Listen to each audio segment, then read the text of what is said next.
Yan mga idols, luto na ang ating pansit bihon. Ayan oh. Wow, sarap. Ito yung mga main ingredients ng ating lulutuing pansit. Ito yung mga gulay, may carrots, may green bell pepper, may sibuyas sa bawang. Ang sahog lang ay simpleng hipon, at saka yan, dahon ng sibuyas. Siyempre yung pansit. Tara, magluto na tayo. Ginigisa lang natin tong sibuyas at saka bawang. Once okay na, isunod na natin ilagay ang carrots. Yan, mikos-mikos lang natin.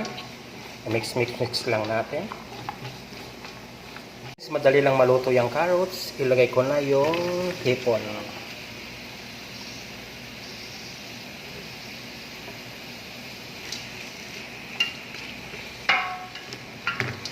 Ayan. Halo-haloin lang natin.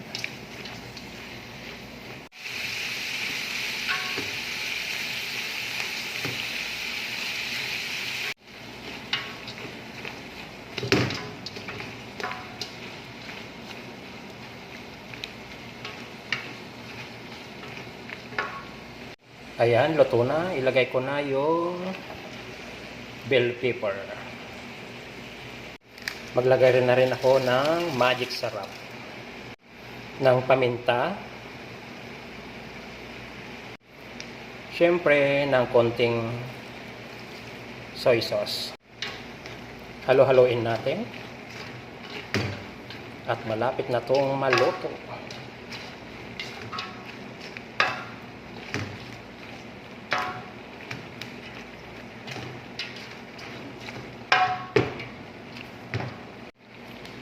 Sa puntong ito, luto na ang ating ayan, sahog na hipon at saka gulay-gulay.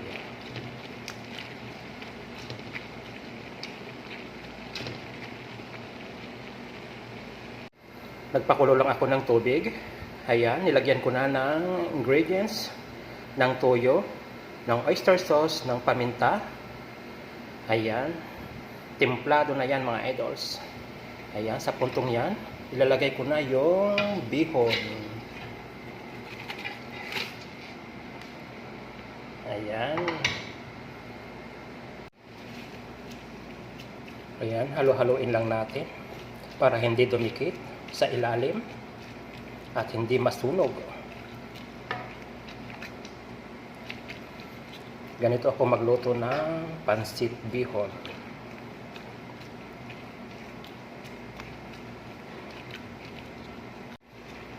Ayan, consistent lang po yung paghahalo natin para maluto po yung nasa ibabaw, para hindi po yan malata.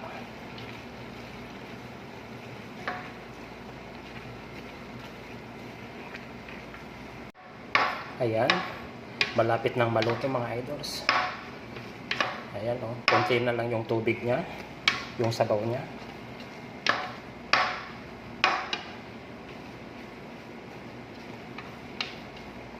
Kunting tiis pa mga idols, maluluto na natin ang ating pansit bihon. Ayan mga idols, luto na. Ilagay ko na yung dahon ng sibuyas. Pampabango ito mga idols, favorite ko ito. Ganyan ako magluto ng pansit. Siyempre, yung ating ginisang gulay kanina, ilagay na natin.